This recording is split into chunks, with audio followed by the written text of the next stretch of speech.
Opa! Seja muito bem-vindo ao canal do Podcast Empreendedor no YouTube.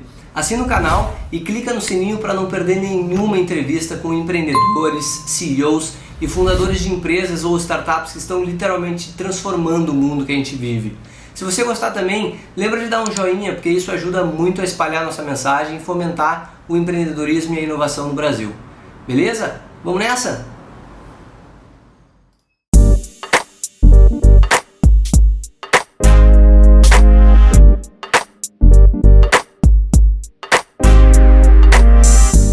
Fala empreendedor, fala empreendedora, sejam muito bem-vindos ao Podcast Empreendedor, o podcast do Distrito Empreendedor. Hoje eu estou com essa fera, o Juliano Murli, o CEO e co-founder da Trider, um aplicativo de serviços aqui do Rio Grande do Sul. E cara, estou muito feliz de estar te entrevistando para saber um pouquinho mais da tua história. A gente vai falar hoje sobre transformação digital e a gente também vai falar um pouquinho sobre a importância da experiência do empreendedor no início de uma startup, né? É um movimento que não está muito em voga, que são os empreendedores mais experientes criando startups. Então hoje a gente vai abordar um pouquinho desse tema e das dificuldades que o Juliano passou de trabalhar no mundo corporativo por um grande tempo, por um grande período de tempo e conseguir ajudar esse mundo corporativo na transformação digital deles. Então, Juliano, muito obrigado pela tua presença, seja muito bem-vindo ao Podcast Empreendedor. O que tu acha da gente começar falando um pouquinho da tua história, de como é que começou o Trider e aí por aí a gente vai desbravando o mundo aí. Excelente. O Eduardo, obrigado pelo convite, de compartilhar um pouco da minha história e um pouco do que a gente está fazendo aqui no Trider. E acredito que, falando um pouco da minha história, eu praticamente fiz toda a minha carreira profissional com muito orgulho numa instituição financeira cooperativa aqui do Rio Grande do Sul. Trabalhei aí por quase 14 anos lá. Todo o meu background é da área de tecnologia. Eu entrei no time de tecnologia para iniciar um grande projeto que na época era... As agências dessa instituição financeira eram todas offline, então entrei nesse projeto para transformar essas agências online e apesar do meu background de tecnologia, eu assumi posições de gestão muito cedo na minha carreira. Então, eu rapidamente, em questão lá de 2 anos, assumi uma posição de coordenação, depois gerência, superintendência e quando no final dessa minha experiência na instituição financeira, eu era o responsável pelo time de arquitetura corporativa. Então, praticamente todas as decisões tecnológicas dessa instituição passavam pelo meu time. Eu tinha, de certa forma, uma influência, né, muito grande nessas decisões. Lá pela época de 2011, 2012, por aí, a gente começou um estudo muito profundo, né, de transformar os projetos e as decisões que essa empresa tomava, né, de transformar, fazer com que ela tivesse mais agilidade nessas decisões, né? Que hoje todo mundo chama lá de transformação ágil, transformação digital, que na prática é tu fazer com que tu tome decisões mais rápidas e gere valor para os teus clientes, para os teus usuários de forma mais rápida, né? Então foi um projeto que eu tive muito orgulho de participar. Eu praticamente o meu time tinha uma certa liderança nesse projeto e obviamente não fiz isso sozinho, eu tinha outros pares e o próprio diretor à época também teve uma participação muito grande, mas foi um projeto muito bacana, onde eu tive a oportunidade de viajar e conhecer outros projetos ao redor do mundo, Europa, Estados Unidos, e também aqui América Latina, no Chile, na Argentina, e foi um projeto muito, muito interessante. A gente começou hoje a transformar aquelas estruturas hierarquizadas em squads, que acabou ficando um termo meio popular, mas a gente começou a fazer isso lá em 2012, 2013, por aí, e foi um assunto que eu me aprofundei muito, que eu gostei muito e que envolve muita transformação de mindset, porque, principalmente em empresas grandes, tu acaba tendo muitas pessoas que a gente chama, né, de os anticorpos, aquelas pessoas que ficam torcendo para dar errado. E eu vejo que muitas vezes, quando tu está num projeto desses, tu quer muito mudar as outras pessoas e tem dificuldade de mudar a si mesmo, né? E eu quis fazer uma mudança na minha carreira. Como eu me aprofundei, me apaixonei muito por esse tipo de mercado, eu quis ter uma experiência numa grande startup, numa empresa onde esse formato de trabalho, esse formato de tomada de decisão já era algo meio natural. Então, eu tive uma oportunidade na Amazon, eu passei a liderar um time na Amazon Web Services no Brasil, eu liderava o time de Professional Services aqui. Eu saí de lá saí de um time onde, somando todas as áreas que eu tinha sob minha responsabilidade, era quase 400 pessoas. Eu tinha até dificuldade de falar com todo mundo, né? Se eu falasse uma pessoa por dia, eu levava aí mais de um ano para falar com todo mundo, e eu passei a liderar um time de 16 pessoas na Amazon do Brasil. Eu me mudei para São Paulo, meu grande objetivo era ir para uma experiência internacional, de carreira internacional, e estava trilhando isso lá dentro. Foi uma experiência muito bacana, onde eu tive acesso a muitos projetos. Eu trabalhei tantos projetos aqui no Brasil, Bradesco, Itaú, Sul América. Tive a oportunidade de levar clientes para conhecer projetos lá fora, aí do Airbnb, o Netflix lá em Los Gatos. Conheci algumas pessoas, tenho amigos até hoje que falam no WhatsApp com essas pessoas. Mas, ao mesmo tempo da minha ida para a Amazon, né, eu tive aquela picada daquele bichinho do empreender, isso aos 36 anos de idade. Apesar de ter tido aí uma carreira de quase 20 anos em empresas mais tradicionais, aos 36 anos eu comecei aqui uma história com outras pessoas, e era muito aquele trabalho de final de semana, e o trabalho também vulgo meia-noite às 6 da manhã, que chegou o momento onde eu vi, por mais que eu estivesse numa empresa muito fantástica, uma empresa onde me gerava muitas oportunidades, eu tinha acesso a pessoas fantásticas, eu tinha acesso a projetos fantásticos, eu estava mais feliz trabalhando nesse projeto. Então, em janeiro de 2017, eu pedi demissão da Amazon. Eu estava numa posição super privilegiada aqui na Amazon no Brasil, mas eu pedi demissão, e desde janeiro de 2017, agora acabou de completar 2 anos, eu estou 100% dedicado nessa loucura que é de empreender no Brasil, ir atrás de investimento, conseguir captar pessoas para trabalhar junto contigo e concorrer com esse mercado aqui de Porto Alegre, que acaba sendo um mercado menor, né? E concorrer com grandes empresas, inclusive com empresas que, quando eu estava do outro lado do balcão, aí eu contratava, e agora eu estou do outro lado aqui tentando contratar pessoas dessas empresas, né? Então, essa é um pouco da minha história. E de lá para cá, de janeiro de 2017, a gente está 100% full-time no Treeder, que é uma plataforma de contratação de serviços, junto com outros 3 co-founders, aí o Paulo, a Aline e o Thiago. E de lá para cá, a gente, de janeiro de 2017 para cá, a gente começou aí numa salinha mais ou menos aí de 16 metros quadrados, com 4 pessoas. No meio do ano, a gente começou a contratar os primeiros funcionários. Em novembro de 2017, a gente teve uma primeira rodada de investimentos aí de um fundo chamado N Ventures. É um fundo focado em empresas de tecnologia, que já investiu em muitas empresas aqui do Rio Grande do Sul. Enfim, ele é um dos primeiros investidores lá do iFood, lá no início da sua trajetória. Um fundo que vem nos ajudando bastante, que a gente considera aí que foi bastante smart money, não é aquele fundo que entra só com capital, e tem nos ajudado bastante aí a fazer esse crescimento, estruturar uma empresa sólida, que a gente consiga crescer de maneira sustentável, e não só fazendo muito cash burn aí, que é o que a maioria das empresas que tem aí bastante dinheiro acaba fazendo. Faz todo sentido, né, Juliano, quando um fundo acaba fazendo um smart investment, assim, para quem está do outro lado do balcão, faz todo sentido. E, cara, conta pra gente de onde surgiu a ideia do Treeder, como é que vocês... De onde surgiu isso? Foi muito legal, assim, acaba muitas vezes, pelo menos assim, dos empreendimentos que eu vejo que acaba dando muito certo, assim, muito ele parte de uma necessidade pessoal, né? E não foi diferente com a gente, né? Eu acabei muito nessa minha trajetória passada, eu acabei conhecendo o Uber muito cedo, né? A gente acha que o Uber é uma coisa tão presente no nosso dia a dia, mas ele se popularizou no Brasil aqui em 2014, 2015, e eu acabei conhecendo o Uber lá em 2012. Então, nessa minha trajetória passada, eu ia muito seguido para os Estados Unidos, a gente tinha muitos projetos, a gente acabava envolvendo com fornecedores de tecnologia, que a maioria deles ficam em São Francisco. E naquela época, né, quando tu ia para São Francisco, tu saía com o carro alugado do aeroporto, na época com GPS TomTom, tu saía dali com o teu trajeto e ficava ali uma semana, 2, né, o tempo todo, né, com o carro, enfim, pagando estacionamento, que lá em São Francisco, lá $30, $40 lá no centro de São Francisco. Então, numa dessas idas, eu fui com uma pessoa do meu time e ela falou, olha, Juliano, quem sabe dessa vez a gente não aluga carro, a gente pega o Uber. E eu, Uber, o que é isso? Não tinha a menor, completamente fora desse ecossistema de startups, não tinha a menor ideia do que era lá em 2012, e e a gente saiu de lá, pediu Uber no aeroporto, fez toda aquilo que a gente fazia normalmente, foi para cima e para baixo, não se preocupava com estacionamento, não se preocupava com nada. E aquela coisa assim que hoje é tão normal para nós, assim, eu tive aquele espanto em 2012. Eu falei, nossa, eu tô aqui, eu peço do celular, e em questão de 2, 3 minutos tem um carro e para aqui.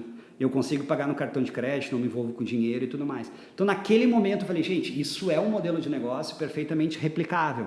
A gente consegue trazer isso para outros mercados, né?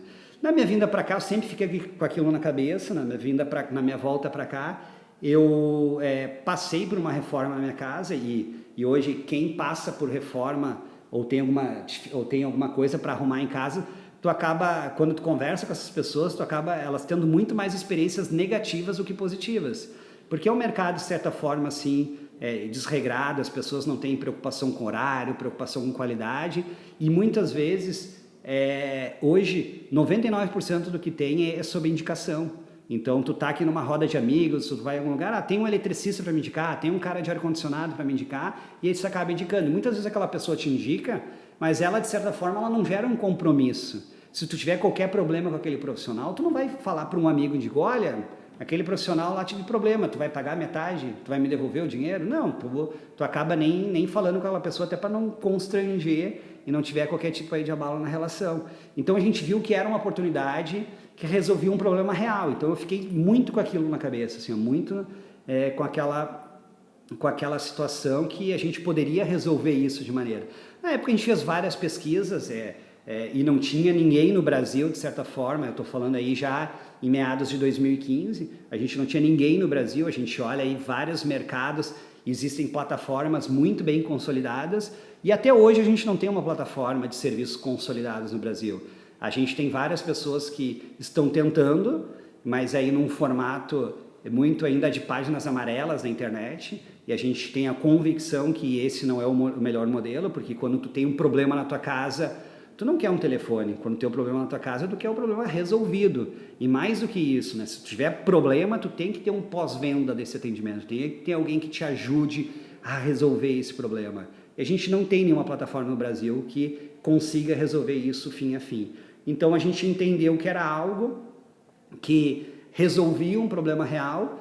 Eu fui atrás de outras pessoas, então eu tinha perfeita consciência que é muito difícil tu fazer isso sozinho, até porque o meu background já não era mais tão tecnológico, meu background era muito mais de gestão e de estratégia e acompanhamento, né? Muito mais de execução de uma estratégia. Então eu fui atrás de outras pessoas para fazer isso comigo. Então tanto o Thiago e a Aline foram as primeiras pessoas que eu conversei, mas ainda a Aline muito mais focada em operação, muito mais focada em execução, tanto da captação de profissionais quanto do nosso atendimento. O Thiago muito mais voltado para questões de negócio, análise de mercado, assim por diante. E a gente precisava de alguém tecnológico, né? Então a gente foi atrás do Paulo, que é o nosso CTO hoje, que era um ex-colega meu do Sicredi, onde eu trabalhava com ele, e eu tinha feito uma viagem internacional com ele para São Francisco há uns anos atrás, e a gente teve uma aproximação muito bacana, muito legal, e ele hoje é a principal pessoa que toma todas as decisões tecnológicas, que cuida hoje de toda a plataforma, em toda a parte tecnológica da plataforma. Então nós nos juntamos nessas 4 pessoas e começamos, aí todo mundo ainda trabalhando no seu lugar, né? Então a Aline foi da concepção em 2015 até o início de 2017, em janeiro, né? Mas é que na verdade o que aconteceu assim? A gente lançou o produto em abril de 2016. Então a gente foi ali finalzinho, agosto, setembro de 2015, a gente começou a ter cada um no seu trabalho, a gente começou nós nos encontrarmos em casa, fazer aquelas primeiras reuniões, e em abril de 2016 a gente lançou o produto no mercado. Então a gente fez um evento num hotel, aqui tinha mais ou menos uns 30 profissionais, a gente fez o lançamento e lançou o produto para a rua. Um produto assim que, obviamente, quando a gente fala em MVP, né, é aquela coisa assim muito simples, né? O produto talvez não tinha, não tinha 90% das funcionalidades que tem hoje. Praticamente fazia o match entre o cliente e o profissional. E a gente viu assim, no primeiro mês a gente teve 37 pedidos, no segundo mês teve 65 pedidos, a gente viu que de certa forma era uma necessidade de mercado e a gente não tinha ninguém atendendo essa necessidade.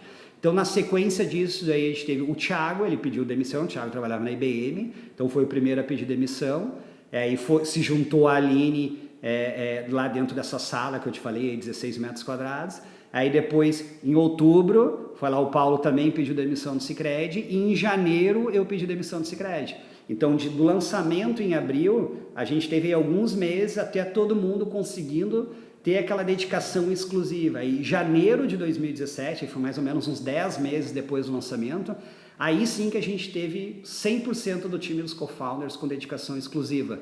E de lá para cá que a gente entende que o trabalho evoluiu muito, assim, porque a gente respirava Trader. A gente acordava de manhã, ia para essa sala, ficava o dia inteiro discutindo, fazendo. Tivemos uma série de contratação aí de freelancers, a gente aí fez um processo muito bootstrapping, todo mundo vendeu carro, eu vendi meu carro até hoje, quase 3 anos depois, aí tô andando só de Uber, Cabify, 99, e tô me dando super bem com isso. E aí a gente conseguiu ter uma dedicação exclusiva, assim, porque esse é um ponto bem importante, porque tu tendo uma dedicação exclusiva já é difícil, tu não tendo acaba atrapalhando muito, assim, na minha visão, porque tu tem que respirar aquele assunto, tu tem que estar vivendo, tu tem que estar atendendo, tu tem que estar, no nosso caso, captando profissional, vendo os problemas que estão acontecendo. Então não é uma coisa que aconteceu hoje, tu vai resolver semana que vem. Tu tem que estar muito próximo daquilo para conseguir viver aquele momento e aí sim tu conseguir dar passos bem sólidos, que foi o que aconteceu conosco. Por isso que eu acabo muito falando assim, ó, de janeiro de 2017 foi quase que uma segunda vida, assim, a gente aí sim começou a deslanchar mesmo, e a gente começou a ter números mais interessantes para aí gerar atratividade aí de outros investimentos.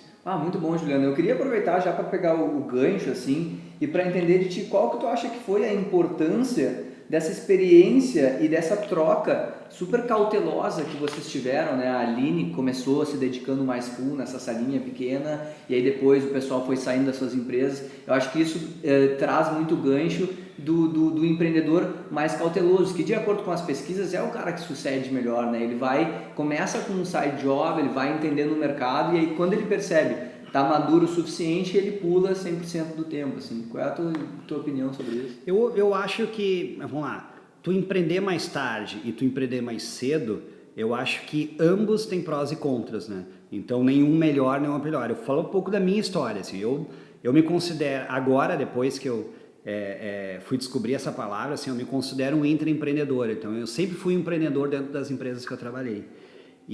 Mas passei a empreender por mim mesmo com 36 anos de idade. Então, eu considero que eu tive algumas dificuldades para me inserir nesse ecossistema, porque a própria minha rede de relacionamento era do mundo corporativo, fornecedores de tecnologia e outras empresas do ramo. Então, eu tinha pouquíssimo conhecimento, eu não conhecia as pessoas, então aos poucos eu comecei a participar dessa roda de reuniões, de eventos, até de fato eu conhecer quem são as pessoas e conseguir fazer um bom network e ter uma troca válida. Mas também, ao mesmo tempo, assim, eu considero que eu consegui trazer muita bagagem, porque eu gerenciava um orçamento, hoje, que eu acho gigante nas empresas que eu trabalhava, tanto aí, né? Tanto no Sicredi quanto na própria Amazon Brasil. Tinha experiência de gerenciamento de orçamento, tinha experiência de gestão de pessoas, contratação, demissão, tinha experiência em indicadores, em como avaliar, em conseguir executar estratégias, porque eu acho que esse é o principal ponto quando tu fala de uma startup, quando tu fala de tirar uma ideia do papel. Eu acho que quando as pessoas pensam em empreender, geralmente tu pensa assim, não, eu quero fazer um projeto da NASA, eu quero fazer um algoritmo que tem que ser patenteado, um negócio. Não, assim, empreender ou resolver um problema real da sociedade. Então, olha o que a gente está fazendo, que coisa mais simples que a gente está fazendo, facilitando as pessoas contratar bons profissionais. Então, é um problema real, só que a gente está fazendo isso de uma maneira que ninguém fez. De uma maneira que, muitas vezes, hoje, pega empresas, ou até as pessoas mesmo, elas, geralmente, quando vão contratar, querem ter 3 orçamentos, querem ter certeza da qualificação desses profissionais. Num processo meio tradicional, tu precisa muitas vezes de uma semana, 10 dias. Hoje eles fazem isso tudo no mesmo dia. Então, tu faz um pedido, tu tem retorno ali de 3 profissionais, e aí profissionais hoje em Porto Alegre, por exemplo, que tem 500 avaliações 5 estrelas, que tem 400 avaliações 5 estrelas. Então, a probabilidade de ter problema com eles é muito menor de tu pegar um cara aleatório na internet. Se digitar hoje eletricista Porto Alegre no Google, vai vir 50 opções. Sabe, quem que é o bom, quem que é o ruim? Então, a gente faz esse trabalho de maneira muito simples, de maneira muito simplificada. Então, essa experiência que eu tive em empresas anteriores e maiores me ajudou, de certa forma, a começar de maneira organizada. Então, desde questões contábeis, fiscais, de como organizar o time, de como trazer pessoas para o time com uma aderência cultural àquilo que a gente está fazendo, escolher bem as pessoas. A gente sempre erra na contratação de pessoas, mas a gente tem muito mais acertado do que errado. Então, essa experiência acaba sendo muito importante, porque muitas vezes, quando tu não tem experiência, tu acaba focando muito mais em questões técnicas de desenvolvimento do produto, mas essa é uma parte, que é uma parte bem importante, obviamente, mas todos esses processos periféricos na volta, se tu não começa bem, isso acaba virando uma bola de neve que lá na frente tu acaba muitas vezes tendo problema, afasta investidor, afasta pessoas que tu queira trazer para o time. Então, eu entendo que tu empreender um pouco mais tarde, obviamente, tu fica pensando o tempo todo, se eu tivesse feito isso há 10 anos atrás, se eu tivesse feito isso, cara, mas talvez eu teria feito, mas não com a experiência que a gente tem hoje. Então, eu acho que o principal ponto é que se tu teve boas experiências no passado, ela também vai te ajudar a acelerar. Então, é melhor ou pior? Não sei. No meu caso, está sendo bom. Talvez em outras situações não seja tanto. Que legal, Juliano. E entrando agora mais na parte de transição digital, assim, no teu processo com a cooperativa, que eu acho que deve ter muita coisa legal que a gente pode falar ali. Quais são as maiores dificuldades que tu entende que as grandes empresas elas sofrem com essa transformação digital? Eu posso falar tanto dessa experiência, né? Porque eles continuaram fazendo um trabalho fantástico e tem muitos amigos e pessoas que eu admiro muito lá e alguns projetos que eu trabalhei, eu acredito que ficou um belo legado lá de algumas situações, mas depois na própria Amazon mesmo eu tive experiência em outras grandes empresas onde a gente entrava muito assim para mudar processo de tecnologia, para fazer e eu assim, disparado, o principal desafio é com pessoas.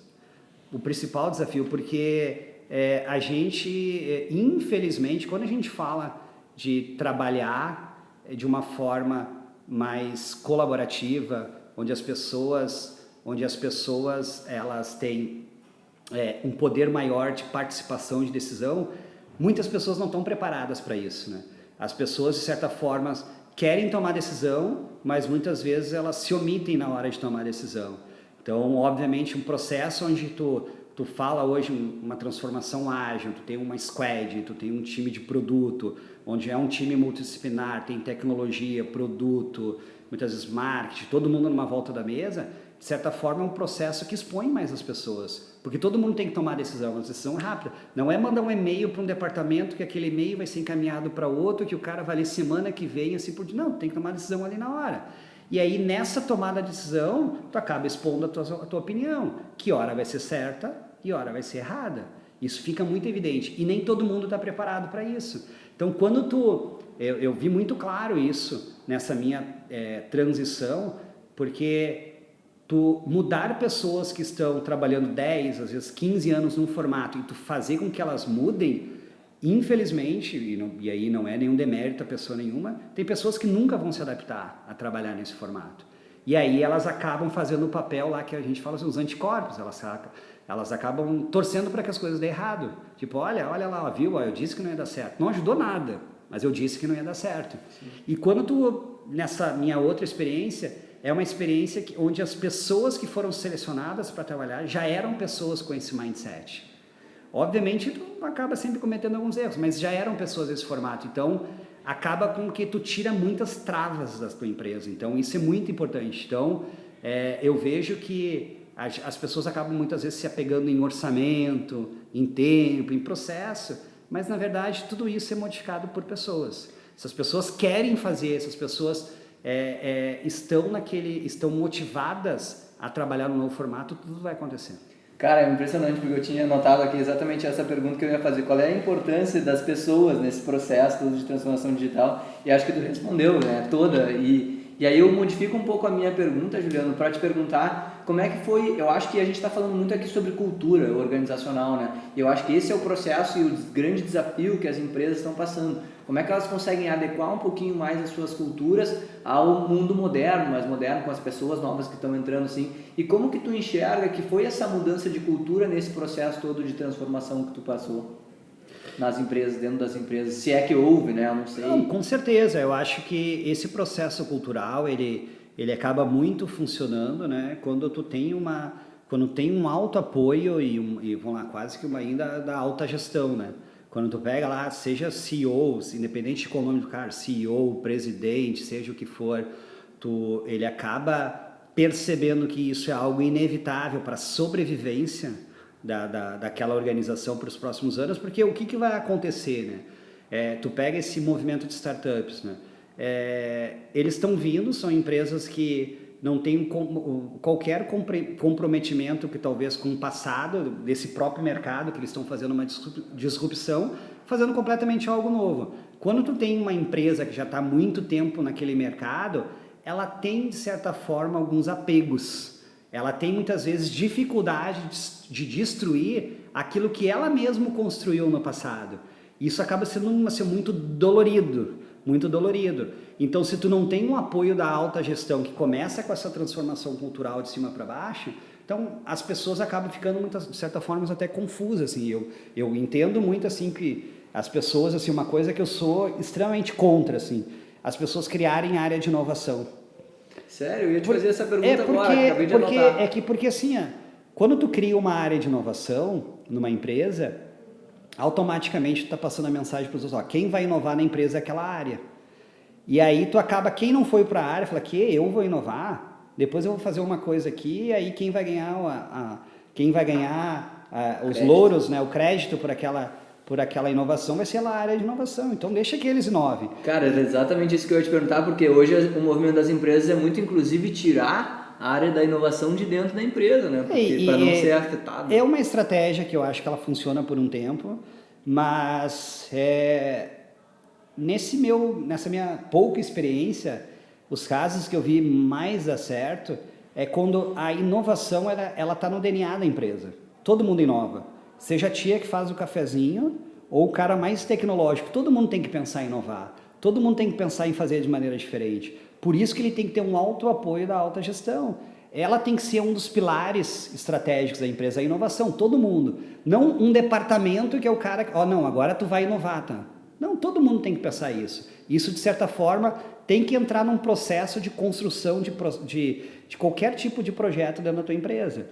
Então, eu vejo que é bem difícil. Eu vou pegar eu vou dar um exemplo que eu converso bastante sobre ele, né, que é o exemplo da Microsoft. Né? Tu pega lá o Bill Gates. O cara fez uma história fantástica, construiu uma empresa que se manteve por muito tempo entre as maiores empresas do planeta e ele conseguiu identificar qual era o momento que ele saiu, que ele deveria sair da empresa. Enfim, entrou um outro CEO que, de certa forma, continuou, que também era co-founder, que de certa forma continuou o trabalho dele, e a Microsoft sempre continuou em um declínio. Então, quando teve a troca agora para o Satya Nadella, seja uma pessoa que era da equipe, totalmente com um mindset diferente, aí sim que o cara não teve pena de destruir as coisas que eles tinham construído. Aí sim que foi a reviravolta da Microsoft. E eu vejo que muitas dessas empresas, as empresas mais tradicionais, elas têm dificuldade de fazer isso.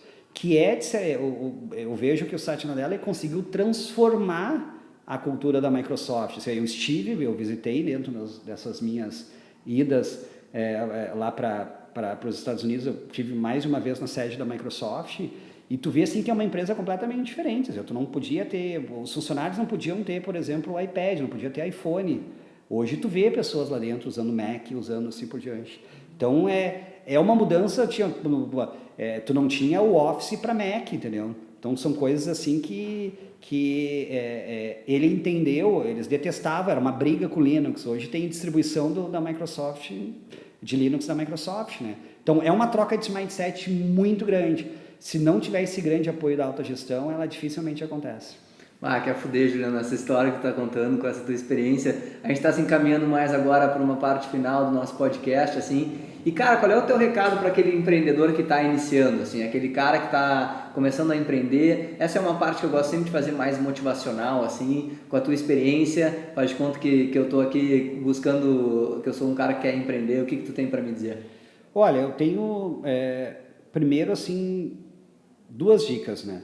Acho que a gente está, principalmente aqui em Porto Alegre, a gente está com um ecossistema bem ativo.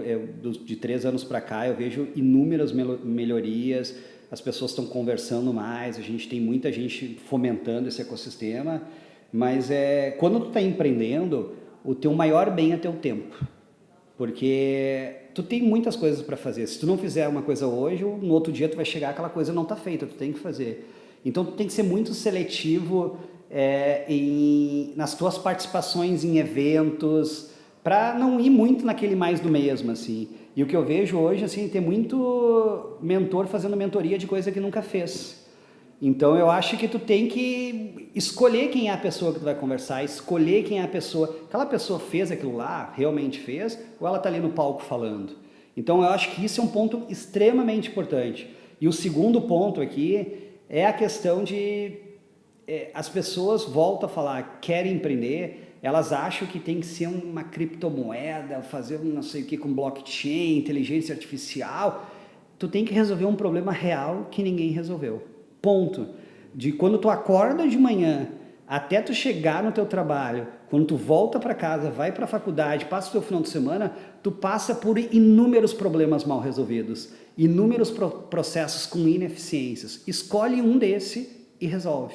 É assim que tu começa a empreender. Que legal, Juliano. Cara, uma coisa que eu gosto sempre de fazer no final dos nossos podcasts também é o famoso pitch, né, dos mestres que aqui sentam, os CEOs de startups, co-founders, founders aí. Então faz um pitch pra gente, até para fazer um merchan do Trider aí, para quem não conhece, para baixar o aplicativo, baixem o aplicativo do Juliano aí. Vai lá, Juliano. Com certeza. Bom, o Trider é uma plataforma de contratação de serviços. O nosso grande propósito é trazer segurança e agilidade nesse processo de contratação. Então vocês encontram hoje os mais diversos tipos de profissionais: hidráulicos, eletricista, instaladores de ar-condicionado, aquecedor, papel de parede, tudo aquilo que tu precisa tanto para tua casa quanto para o escritório. Então tu consegue fazer um pedido hoje de maneira muito simples, em 30 segundos, tanto plataformas Android, iOS ou também via website, e tu recebe aí no mesmo dia, tu recebe pelo menos 3 orçamentos de profissionais que foram altamente verificados. A gente tem um processo de onboard, a gente checa aí antecedentes criminais da Polícia Federal, Polícia Civil de todos os estados, a gente checa se a pessoa tem mandato de prisão, uma série, se ela também tem alguma situação relacionada aí, alguma coisa em andamento relacionada à violência contra a mulher, porque a gente acaba indicando muito esses profissionais. Então a gente faz isso num processo extremamente automatizado, são consultas públicas, a gente não está fazendo nada de legal, esse documento de identidade, todo mundo consegue fazer isso na internet. É o que a gente faz isso em 2 minutos, automatizar. Então a gente usa a tecnologia para fazer isso de forma muito rápida, né? E também tu consegue hoje contratar esse profissional dentro da plataforma, tu negocia, a gente tem um chat dentro da plataforma que tu negocia tudo por ali. Caso esse profissional, tu tenha algum problema com esse profissional, a gente tem um atendimento que funciona muito rápido, é uma área que eu cuido muito, que eu estou sempre junto com eles para garantir essa qualidade de atendimento. Então, caso tu tenha algum problema, a gente vai te ajudar a intermediar a resolver esse problema com esse profissional. E a gente também tem uma garantia que é da própria plataforma. Então, caso esse profissional, tu tenha algum profissional, a gente vai mandar um outro lá sem custo. Então, a nossa convicção é que tu precisa resolver o problema de maneira completa, e é o que a gente tenta fazer com a plataforma. Para vocês terem uma ideia aqui, a gente agora está tendo em média aí quase 80 contratações por dia em Porto Alegre, e a gente está neste momento aí planejando a nossa expansão aí para o restante do Brasil.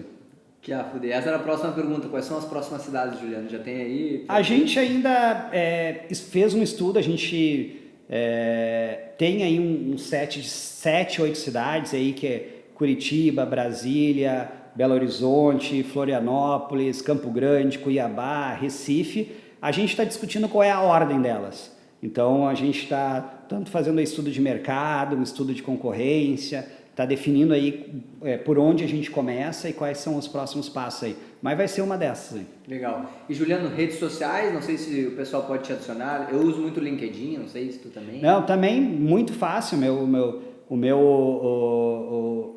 minha URL lá é /jmurlik, então muito fácil. O meu Instagram é Juliano_Murlik e o Facebook Jmurlik. Fique à vontade de me adicionar. Eu estou sempre compartilhando coisas do Trader em todas as redes, porque tentando mostrar um pouco dos bastidores, assim, para o pessoal ver que essa vida de empreender, ela é muito difícil, é um trabalho aí de muitas horas ao longo do dia, mas também é muito gratificante. A gente conseguiu montar um time muito legal que trabalha se divertindo. Que legal. É isso aí, pessoal. Então, nós chegamos ao fim do nosso podcast empreendedor, Juliano Murlik. Cara, muito obrigado pela tua presença, foi uma entrevista fantástica, tenho certeza que agregou muito.